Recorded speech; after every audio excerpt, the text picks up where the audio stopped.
bodies want to perform the best they can for us, but the problem is we've got to fuel them properly in order for them to actually accomplish that. And the problem with me dealing with that depression was I was not fueling my body properly, and finally my body had it.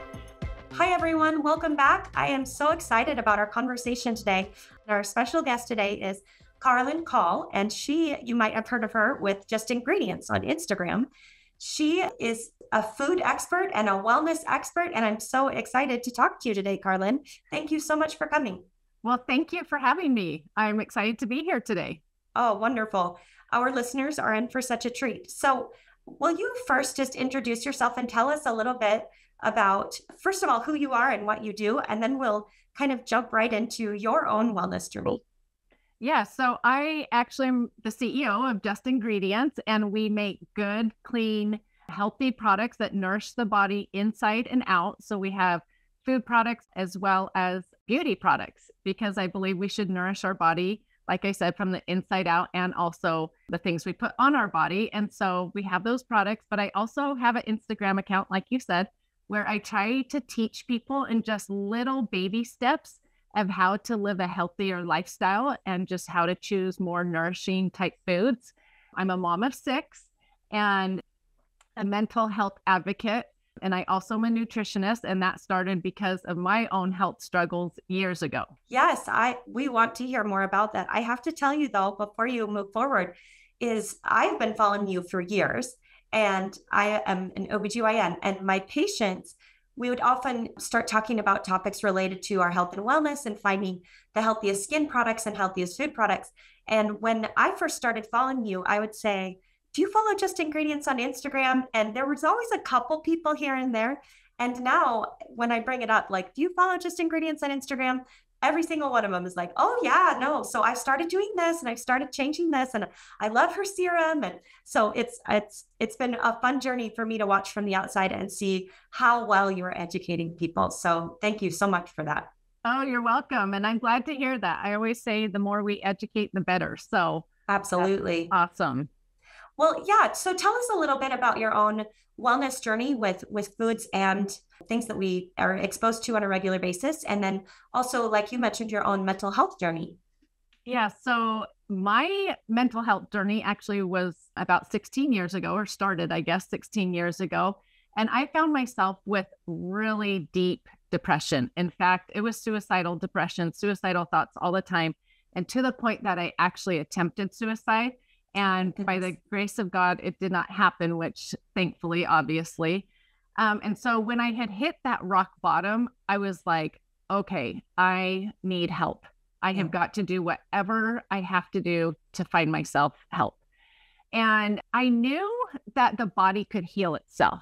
I knew from like breaking a bone, if you gave it the right tools or the right structures, it could heal itself. You cut your finger, it heals itself. So I kept thinking, well, I haven't always been depressed, so something must have happened in my body, and so I need to heal from this. And so I went to doctor after doctor trying to find help, and every single doctor would just say, oh, let me give you an antidepressant. Yeah. Now, don't get me wrong, I'd have nothing against antidepressants at all. In fact, they were very life-saving for me at the time. But my frustration was I would ask the doctor, will this help heal me? And they would always say, no, it's just going to mask the symptoms to help you. Yeah. Which again, was very helpful at the time. But I went for 2 years to doctor after doctor with this like inner knowledge of knowing that I could heal, but I just didn't have the tools or the know-how. And back then we didn't have the internet to just search, like, how do you heal from depression, you know? Yeah. So finally I found a doctor who was like, yes, I can help you heal, but it's not a magic pill. It's not going to happen overnight. We've got to run a lot of lab tests. We did blood, saliva, urine tests. You know, she's like, it's going to be a long process, and you can't just get off your antidepressants. We've got to heal your body first, then slowly wean off the antidepressants. And so I went on an 18-month journey with her, just learning about the products we put in our body, the food we put in our body, how it can harm our body or heal our body or help us. And then she also helped me learn about beauty products and how those can maybe mess with your hormones. And she just taught me a lot of stuff, because honestly, I knew nothing about nutrition at the time. I was eating frosted flakes for breakfast and who knows what for lunch. And at dinner time, maybe some frozen meal or something. I did not know much about nutrition at all. And so, anyways, long story short, went on this journey with her. We healed a lot of things. I found out that my body was low in vitamin D, low in magnesium. I wasn't absorbing B vitamins. My adrenals were struggling. My cortisol was off.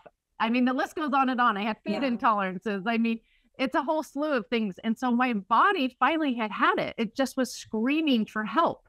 And so that's what she helped me realize. And it has been 13 years since that I have never had to go back on antidepressants. And I've known how to just nourish and help my body feel its best self. And so I now just try to teach that on Instagram in little small nuggets, nothing overwhelming, to try to help people understand like, hey, there's a way for your body to heal. You're not doomed to this life sentence of depression or whatever illness maybe they're struggling with at the time. And so I just feel like I was given a second chance at life. And now I want to help others feel their best self. Oh, I love that. It's such an important story. So thank you for being so willing to share it. I think it's important to destigmatize your experience, and the shared experience of so many others as we talk about mental health, because it's so easy to hide behind it and be embarrassed about it. And I'm so glad that you are sharing that so that other people can learn from your journey. So thank you so much for being brave enough and open enough to share that with us.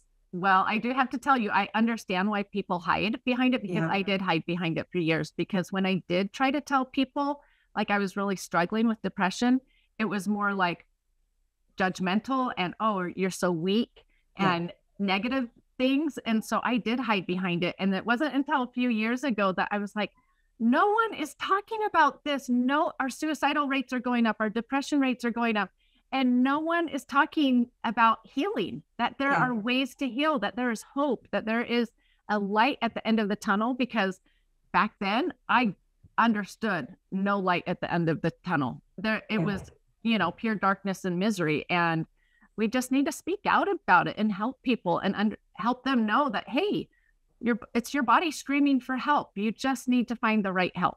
And thankfully, more and more doctors are aware of this now. Back 15 years ago, many didn't understand what was causing depression. I mean, I think it's still a lot of them don't, but I do think what you're saying is exactly right, to understand this link to the rest of our bodies, that it's not our brain functioning out here on a totally different plane and our bodies out here perfectly healthy. They're so intertwined. And so if our brain isn't serving us very well, chances are there's deep connections to the rest of our bodies. So that understanding is key. Right. And that jumps right into what we want to focus on today. So we are focusing all on food, and you have so much more to offer than just talking about food, but that would take hours. So today we're just going to focus on food and our own wellness. And when we're talking about wellness, I like to talk about, living our very best lives, using the habits and routines available to us to really boost our lives. So we're happy and healthy and we feel good and our relationships thrive. So just from like a bird's eye view, when we talk about that form of wellness and food, what does that mean to you? How does food fit into that idea of wellness? So food nourishes our body. We can absolutely choose the foods that nourish our body. And so I am not about counting calories. I'm not about counting macros. I'm not about any of those diets. Mine is just really simple. Let's just eat foods that nourish the body. And we know sugar doesn't, right? But we know fiber is amazing. So we know the fruits and the vegetables are just so nutritious and full of all those, like I said, fiber and vitamins and minerals and antioxidants and phytonutrients and all these amazing things that our body can do. But I have 6 kids. So I am not about a kale and sardine diet. Like if I tried to do that, my kids would flip. They still want their hamburgers and pancakes and spaghetti and all the yummy things families have. And so I am all about eating all the American traditional foods, but just maybe making them with a couple different ingredients so that they're real food ingredients rather than processed man-made chemicals. Yes, which is what we love about you, because that's what most of us are in that position where we can't go too far out there and really eat perfectly, but we do want to do our best. We do want to do better and have those good benefits. So when you're talking about food, there seems to be kind of two main sides, right? The good that can come from food and the bad that can come from food. So we'll start with the negative side and then we'll end with the positive side. So in general, when we're talking about what types of food we put in our body, what are some of the negative things that come from either putting things that are not pure or grown in the earth? What are some of the negative effects that come from that? And then we'll go to the positive effects. So there's actually a lot of negative effects depending on which ingredient you're talking about. Yes. Artificial sweeteners are a big one that a lot of women take on a daily basis just due to all the diet food that they're eating or all the protein powder or pre-workout things like that. Artificial sweeteners are in the 0-calorie, zero sugar type products. Anyways, those can really cause havoc on people's gut. There's research showing that that can change the gut microbiome. And the gut is so important to our health. I mean, it regulates everything from our immune system to our hormones, to our serotonin, to all the different neurotransmitters. You know, people don't realize that most of our hormones at some time will come in contact with our gut, whether that's produced or regulated or, you know, different things that it will come in contact with the gut at some point. And so taking care of our gut is really important. So that's one thing, is like artificial sweeteners. There's things like high fructose corn syrup that have been linked to actually degrading our tryptophan, which tryptophan's needed for serotonin.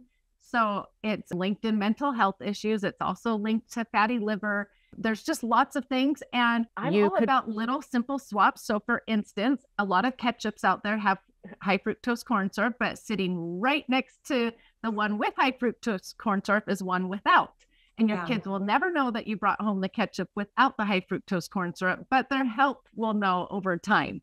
And so, there's just lots of different ingredients that we can go over. I mean, there's sugar, which a lot of people know that also causes havoc on the gut, and so many issues, as you know, with hormones and so many things with sugar. And our kids just get way too much sugar as it is on a daily basis and not enough fiber. So a lot of negative that can happen. Great. Thank you. And so just to kind of recap, when we eat foods that are not good for us, then we're missing out on the positive benefits, but we're also getting these negative effects on our bodies. So wreaking havoc on our gut, which changes the way that you mentioned earlier that one of the problems you had is absorption.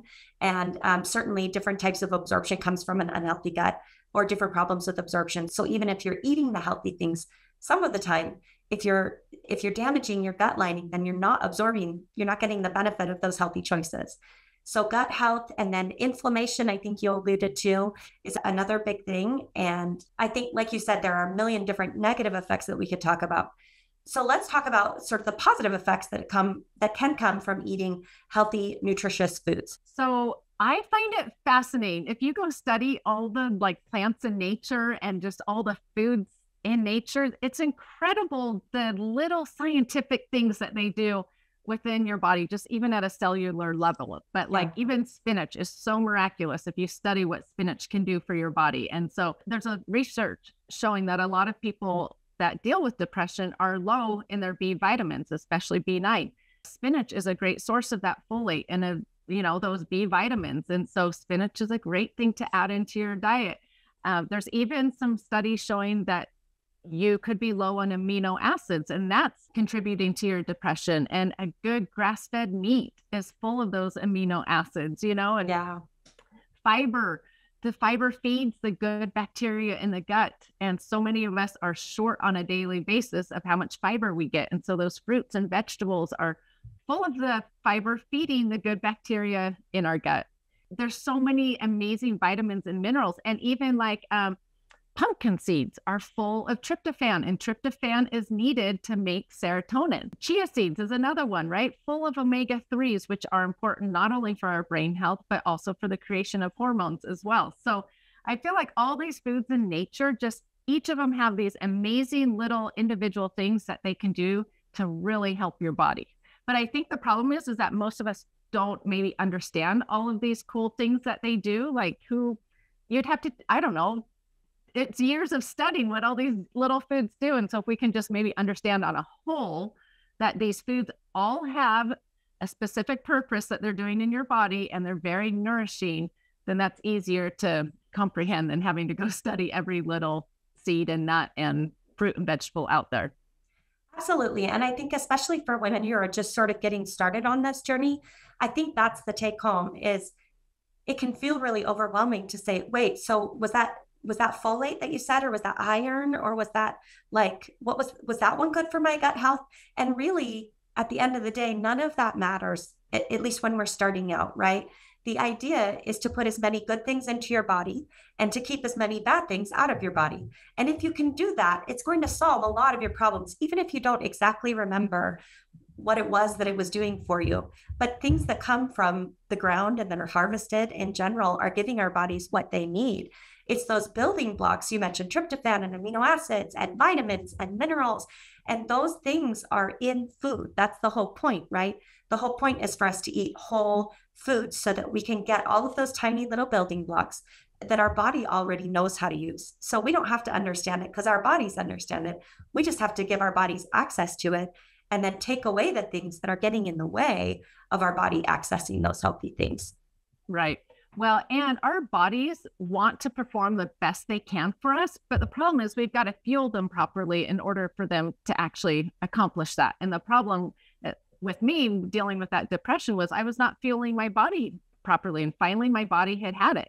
And I think that's what's happening in America is we just have so many processed foods and so many junk foods and things that it's okay once in a while. Like I'm not extreme about things. I'm not like, oh, on the birthday, we can't have birthday cake or ice cream. No, they're going to enjoy their birthday cake and their ice cream. But are they going to enjoy ice cream every single day of the week? No, because it's just too much sugar, right? So we've just got to learn to nourish our body and fuel our body. And then in return, it's going to do its best it can. Absolutely. I love that. I think that's so important.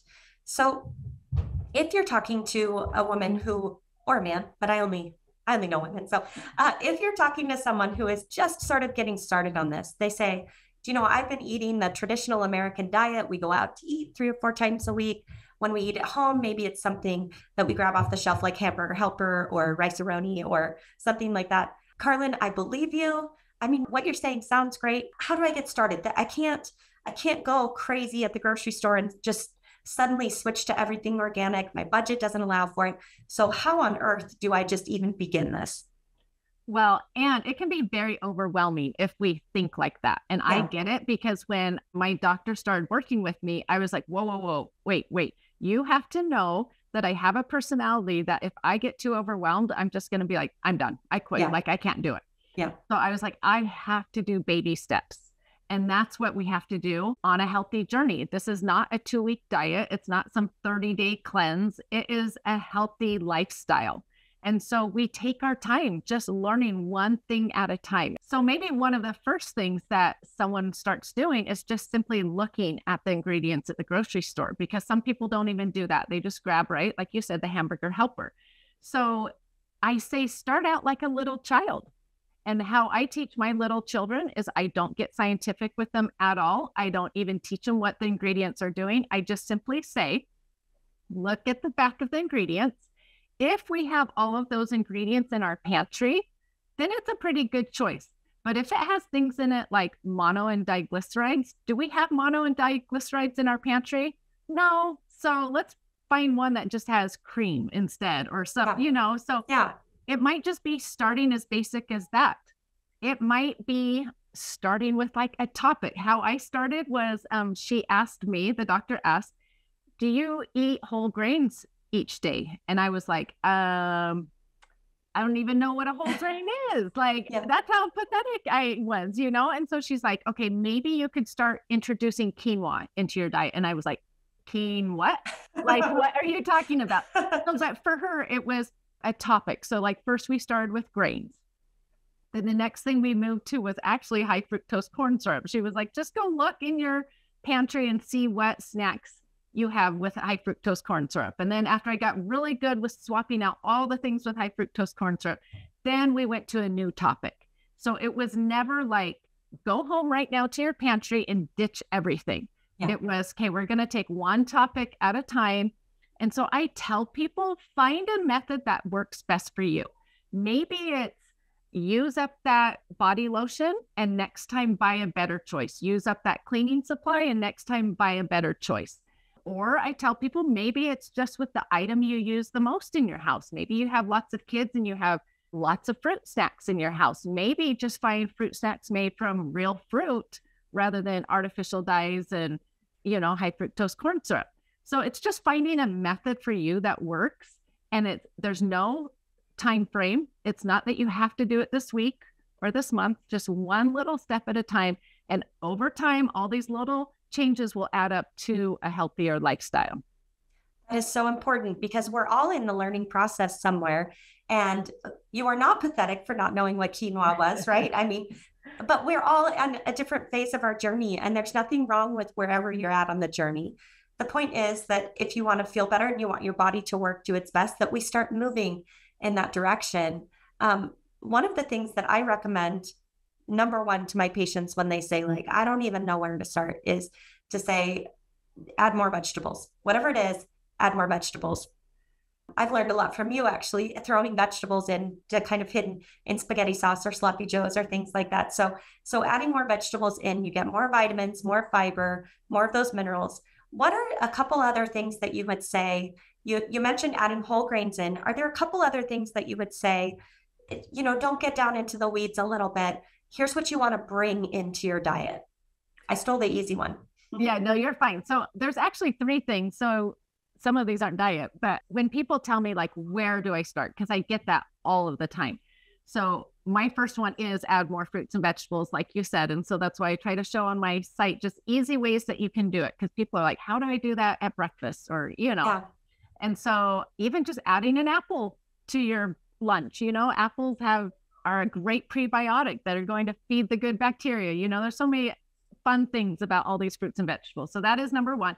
Number 2, I say just start drinking filtered water. A lot of water. It's actually crazy. 75% of Americans are chronically dehydrated. And that water is so necessary for flushing out the toxins. And, people want to do these detox cleanses. And sometimes I'm like, just get drinking more water. Yeah. And so that is my number 2 thing I always tell people. And then my number 3 thing is I tell people to just start moving, whether that's a walk during the day, if that's joining a gym, or if that's just stretching, doing yoga, right? It doesn't have to be something major. Just start walking or moving, something you enjoy. I'm so glad you said that, because I think we all have to be very conscious of the things that we have culturally been indoctrinated with, this idea that, like, cardiovascular exercise has to happen for 30 to 45 minutes, 6 days a week. Now, there may be benefits there, and I'm not saying that, but just in terms of like baseline healthy goals, it's different than what some of these people are saying about really perfecting your health. Like, what we're talking about at a foundational level is any type of movement. So I think we would be so much better at moving if we just let go of some of those preconceived notions of the right way or the wrong way to move our body, because from this foundational level, there's really not a wrong way to move, right? You can stand in place and swing your arms around and you would get benefit. People think like, oh, but it's not cardiovascular, or it's not fat burning, or I'm not this, but like, just move your body. So I'm glad that you said, just do something. I think that's perfect. Just anything you enjoy. Yeah, absolutely. And then as your journey goes on, maybe you do want to fine tune it to serve you in whatever way or whatever goals you have. But that initial step is just movement. So I love that. Yeah, I'll tell you, actually, when I started this health journey with that doctor, I was not exercising. And she was like, just take a walk every day so that you can get the vitamin D and the movement at the same time. And then, like you said, that actually got me interested in moving. And so then I started jogging. And then I was like, oh, I actually enjoy this. Like, maybe I'll jog a little further. And then I started running half marathons because I was like, that's like a fun thrill and challenge, Yeah. And so it went from nothing to half marathons, but by no means was that done in a year's time. It was over years that happened. Well, and I'm so glad you mentioned that too, because I think if people just look at you in a snapshot, it's like, oh yeah, that's so easy for her to do. Here Karalynne she eats all the healthy stuff and does all the healthy things, but this has been a long journey for you. And you've been very open about that. And like you mentioned, I mean, more than 10 years of you sort of going through this transformation. So I think we all have to remember we're starting where we're starting, and it may take us a long time. Exactly. And I tell people all the time, I'm still on my health journey. I have friends who can eat the kale and the sardines and even liver on a daily basis. And I'm like, that's above my health journey, and so someday I may get there. So we all can be on a health journey, and we can start eating Frosted Flakes 3 times a day if that's where you're at.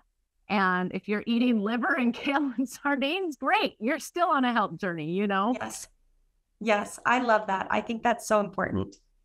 So I feel like I have to bring this up because whenever we talk about wellness and food, I think so many people jump straight to weight loss. Like, okay, so wellness and food, I need to lose weight, right? And you mentioned earlier that you don't count macros or do anything like that. I don't know that I've ever heard you say anything about weight loss on any of your educational platforms. Will you talk about that a little bit? Why don't you talk about weight loss? I don't talk about it because I'm more about nourishing your body and doing the things that will fuel your body to help it feel its best. There are some skinny women out there and some very muscular women who probably eat a lot of man-made chemicals, things that are not nourishing their body the most. And to me, health is not defined by skinny or muscular. Health is defined by not feeling exhausted all the time, not being inflamed, not having chronic pain, chronic joint pain, chronic fatigue. You know what I mean? There's so many other metrics of being healthy than just skinny or muscular.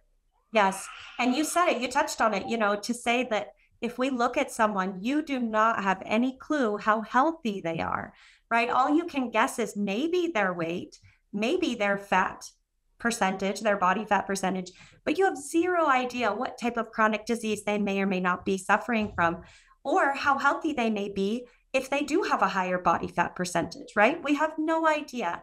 And so it is probably the least significant metric we have to say, my BMI is this, or my weight is this.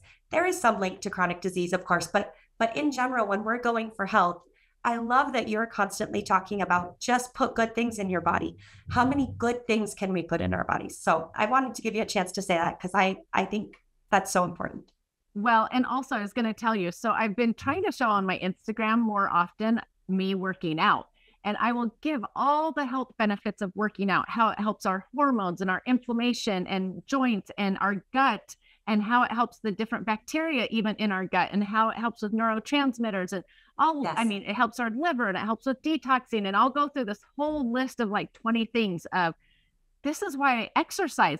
And nowhere on there does it say because I want to lose weight or I want to look a certain way. It's all these other amazing health benefits that come from it. And I have to tell you, there are so many women that respond back lately saying, oh my goodness, I had no idea exercise had so many other health benefits besides just losing weight.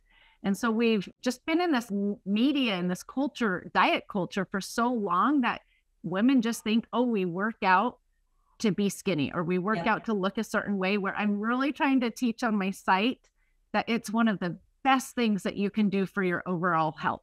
It has nothing to do with your looks, but overall health, it's such an amazing thing that you can do for your health. Absolutely. I think that is so important. It's funny because I talk to a lot of patients about weight loss. They'll come in and say, something's wrong with me. I'm not losing weight. So we end up talking about lifestyle changes. And one of the things that's so important is that I find one of the main things that's getting in the way of people losing weight is stress. And stress can be certain types of exercise.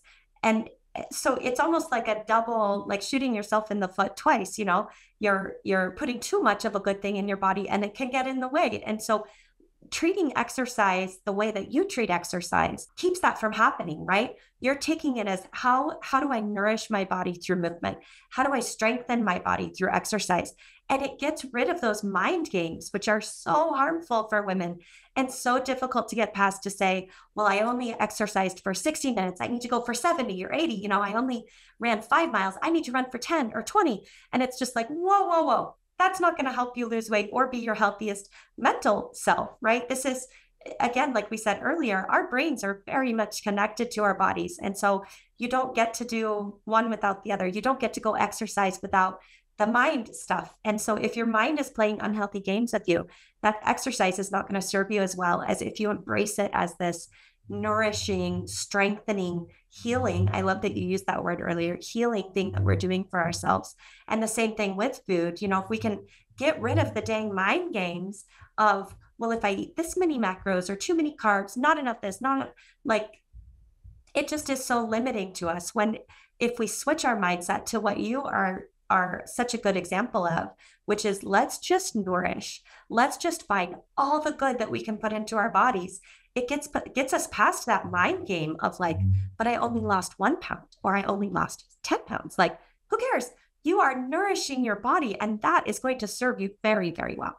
Right. Well, and so many women don't realize maybe that losing weight or weight gain, whatever, can be affected by our quality of sleep. Like you said, our stress plays a huge role in it.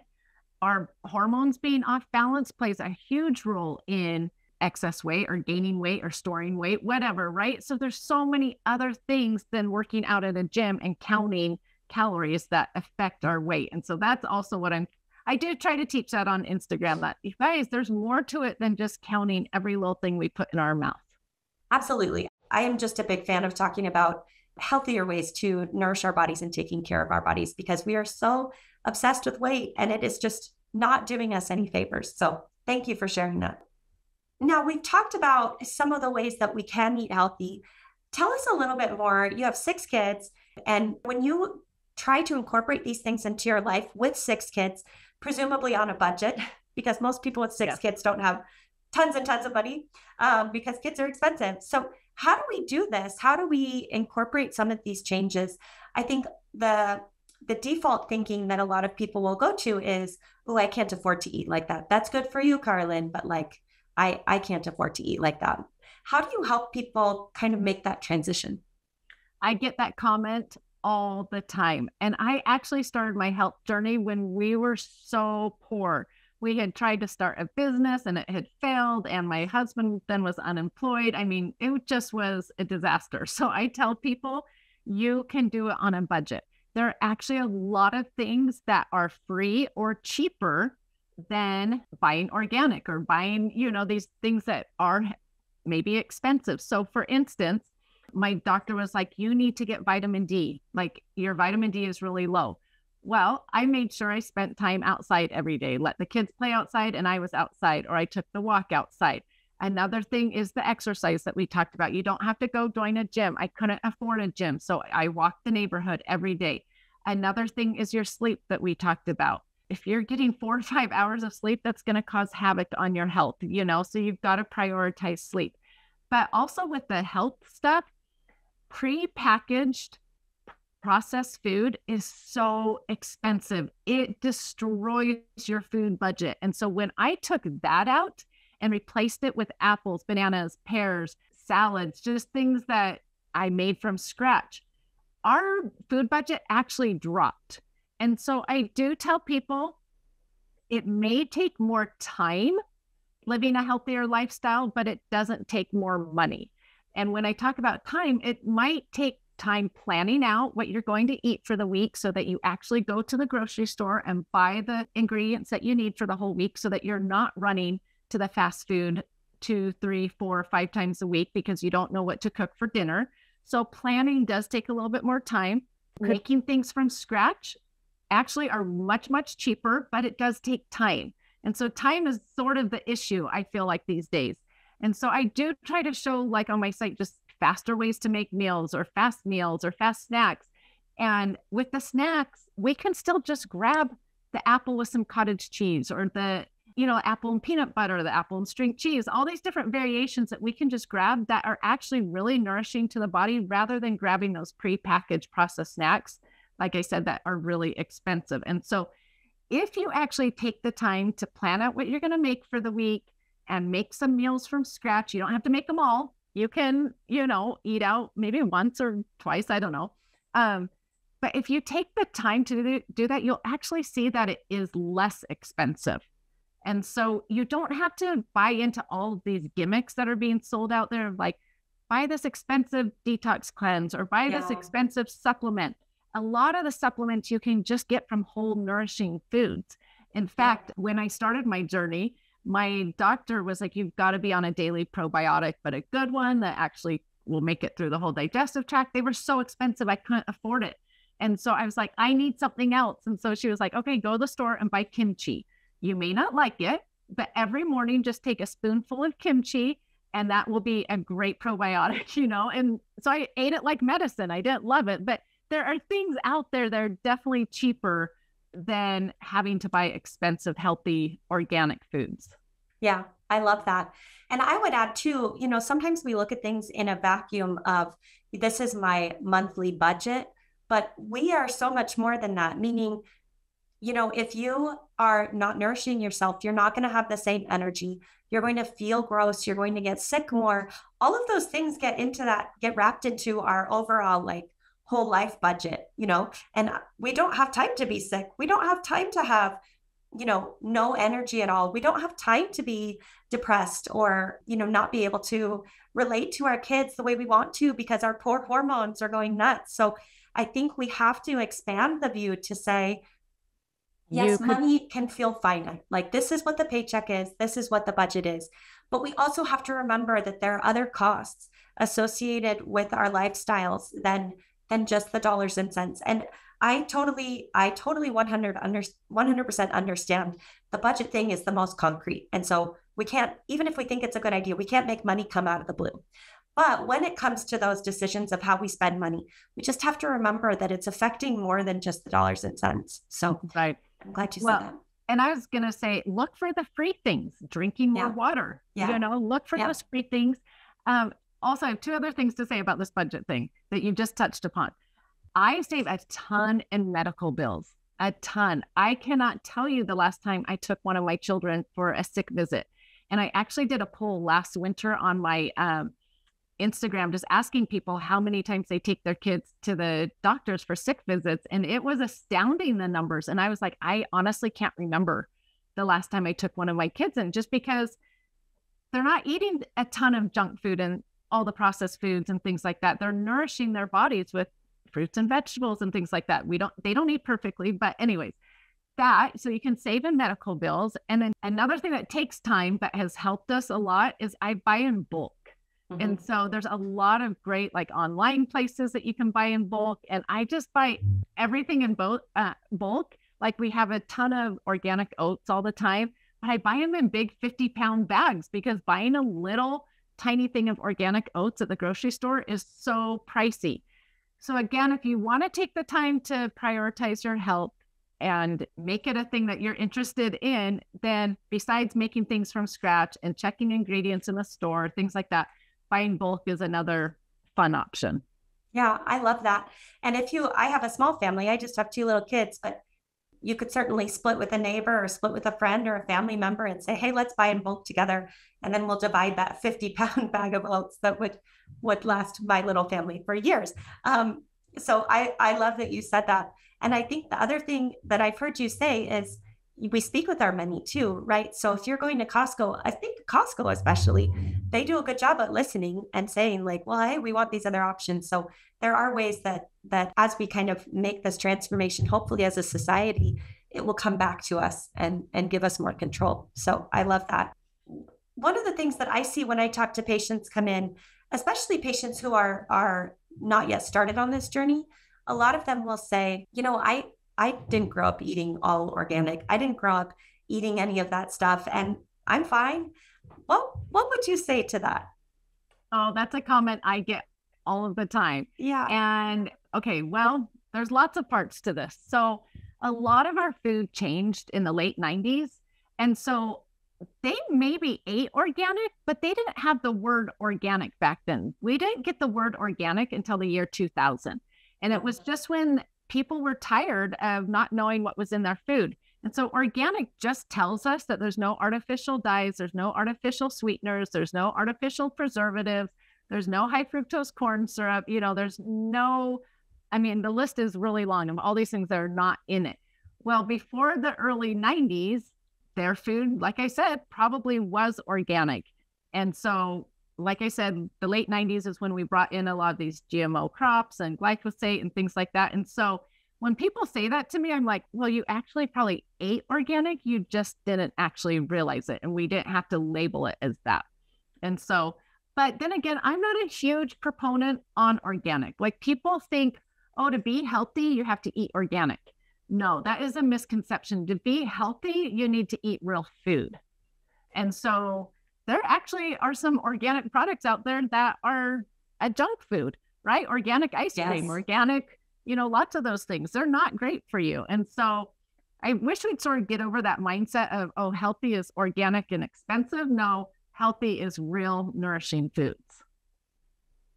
I love that you said that. I think that leads into one of the last things I wanted to talk about, which is this mind game that we end up getting into.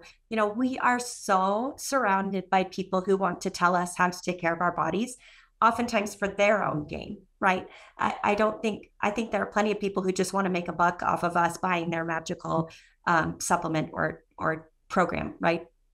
And so we end up with this mind game of like, ooh, that's a bad food. I shouldn't eat that. And I think sometimes it can cause us a lot of angst of like, what am I supposed to eat? I don't have anything in the house because that's bad. I can't eat that. And that's good, but I don't feel like that. So how do we figure out how to navigate that mind game of good food and bad food? That is a hard thing these days. And even when I was starting my health journey and just even a few years ago, I remember getting so frustrated because I kept telling people the voices out there are so loud. Yeah. Meaning it's just so confusing. One person saying, don't eat wheat, and one person's don't eat dairy, and one person is don't eat this, and it really comes down to knowing your body, because dairy may be really beneficial for you, but to others, it may be very inflammatory or, not good for their gut. And same with wheat. Same with meat. Meat may not be good for some, but for me, I do really well with a good, grass-fed meat. I love the amino acids. My body loves it. And so I think it comes down to one, knowing your body and just realizing that no body is the same. So what may be bad for one person is just perfectly fine for another person. Mm-hmm. But then two, I told myself, we just have to simplify it. It's too confusing. Simplify it. If it nourishes your body, then eat it.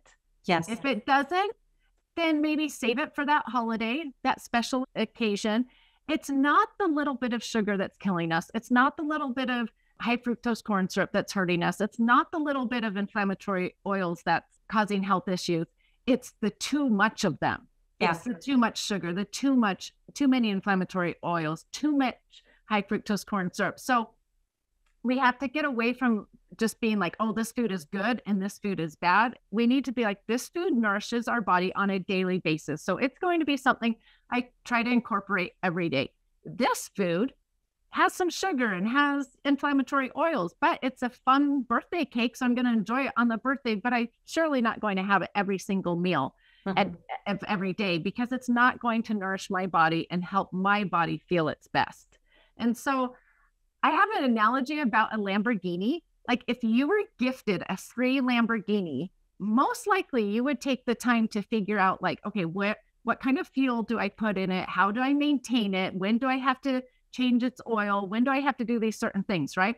Well, I tell people we've been given this body that is priceless, right? Much more so than a free Lamborghini. Have we taken the time to figure out how to fuel it, how to maintain it, the things that we need to do to our body to make it feel its best and run its best, just like we would help that Lamborghini run its best, right? And so we've got to get rid of the good, bad, shouldn't eat this, should eat this, because we're all different. It's all going to affect us differently. And learn to know yourself and what your body can or can't handle, and learn how to nourish your own body, not your neighbor's body, not your cousin's body, but your body. And a prime example of this that just recently I've been hearing a lot on is eggs. I was reading all this. People were telling me, oh, they're inflammatory, all this, right? Eggs are an amazing multivitamin food. Like they are a gift from nature that can give us so many amazing things. But maybe for some people, it could be inflammatory. Eggs for me are not. Eggs are very healing to my body. So that's just another example of the loud voices saying, don't eat eggs. And then someone saying, yes, eat eggs, right? It just is on an individual basis. And so we have to look at it that way. Thank you so much for sharing that. I want to recap because I love so many of these big picture items that you've talked about. And one of those is minimize the unhealthy things that we're putting in our diet, like high fructose corn syrup or sugar or processed foods. Maximize things that will nourish and heal our bodies. And then move your body, get lots of sleep, and leave your body to its own wisdom. Leave our bodies to do what they're meant to do, which is to balance it out. I loved that you've mentioned a couple different things that you've seen through your journey. One of them was your own improvement in your mental health in finding that healing. And another is that your kids seem healthier and, avoiding doctor's visits. Are there any other big things that you've seen either in your own health journey or as you've kind of witnessed other people go through this transformation, some big things that you've seen that have come from this health transformation? So I think the biggest takeaway that I've seen is people just have more energy and feel good. And when you have more energy, you want to be like a better mom. You want to do things with your kids, or you want to volunteer or do more in the community, right? When you feel your best, you can do more, just good in the world, really. When I dealt with that depression, I was just in survival mode to just take care of myself. The last thing I was thinking about was reading a book to my kids or feeding them a nutritious meal or volunteer in their classroom or something. You know what I mean? It was pure survival mode. And I think some of us don't feel that great, or we're just constantly tired. And so getting on a health journey is just, I think it's empowering because you start to feel better and you want to do better and do things for others. And so I think that extra energy and just feeling good just makes your life overall better. I think so too. And I have patients come in, 30 and 40 years old who will say, I am just exhausted. I must just be getting older. And I want to be like, you're 30. That's not old. You're supposed to feel really good. So just let it be known that just feeling exhausted all the time, even if every woman feels that way, is not really how we're intended to feel. There are ways that we can feel better and be better. And that's tying back to our definition of wellness that's living our best life. That's living this life that we are here. And that's when we can really gift ourselves to the universe or to our community or to our families, is when we're taking good care of ourselves enough that we function how we're meant to function. Right. And I want to say something about this because I get people tell me about exhaustion all the time. It may be common, but it is not normal. It actually is your body telling you like, hey, something is off. You shouldn't feel exhausted every single day, unless you have a newborn. That's what I tell people. If you have a newborn, that's a whole different story. But I heard the other day on a TV show, a lady say, if you feel tired all the time, that just means you're an amazing mom. And I thought, well, you can actually be an amazing mom and not be tired every day. So we want to say like, you're an amazing mom that has a lot of energy is a better, saying for that. So anyways, I wanted to ask you one last question. One of the things that I see patients struggle with the most on their own health journey is when they're trying to eat healthy and they say these sugar cravings or these carb cravings are just totally getting in my way. How can women deal with those sorts of cravings when they're trying to transition? You know what? I think we've grown up in this society that we think sugar cravings are a lack of our willpower, or we need more willpower to overcome these sugar cravings. And I tell people that sugar cravings, if you're having them every day, is usually a sign or your body trying to tell you something. And so it might be that you're low in magnesium, or it could be that there's this cool study about women having sugar cravings when their glucose has dropped too low, or they've had big glucose spikes and then let it drop. And so there's lots of different things that could be causing a sugar craving rather than just, oh, I have the sugar craving and now I've got to be strong-willed and push through it. So when women have that, I always say, go to your doctor, figure out what it is. It could be a candida or some, yeast overgrowth, or it could be the lack of magnesium, or these, maybe your blood sugar needs to be more stable throughout the day. Lots of different things. So something I try to tell my followers all the time is listen to your body and realize when something is off, that's just your body trying to talk to you. It can't verbally speak to you, so it's going to talk to you with symptoms. So listen to those symptoms and then try to figure out why your body is giving you those symptoms. And most importantly, don't shame yourself because you're having those symptoms and saying, oh, I'm the worst. Why do I have these sugar cravings? I'm just trying to eat healthy, recognizing it, that it's your body reacting to different things. It's not you being a terrible human being. Right, exactly. Our symptoms are never because we're terrible or we're weak or anything like that. Our symptoms are just purely our body saying, hey, maybe check this out. And if we can embody those ideas, you mentioned a couple of thoughts. One was, does this nourish my body? Does this heal my body? Does it make me feel good? I mean, if we can get that into our brains instead of our current thoughts around food, which are frequently, is this food going to give me a buzz? Or is this food going to give me emotional comfort? I think so many of us are driven by other things with food, but if we can replace it with, does it nourish me? Does it heal me? Does it lift me? I think, man, that's a pretty great way to live. So thank you so much for being here and for sharing all of your wisdom. It's been such a fun conversation.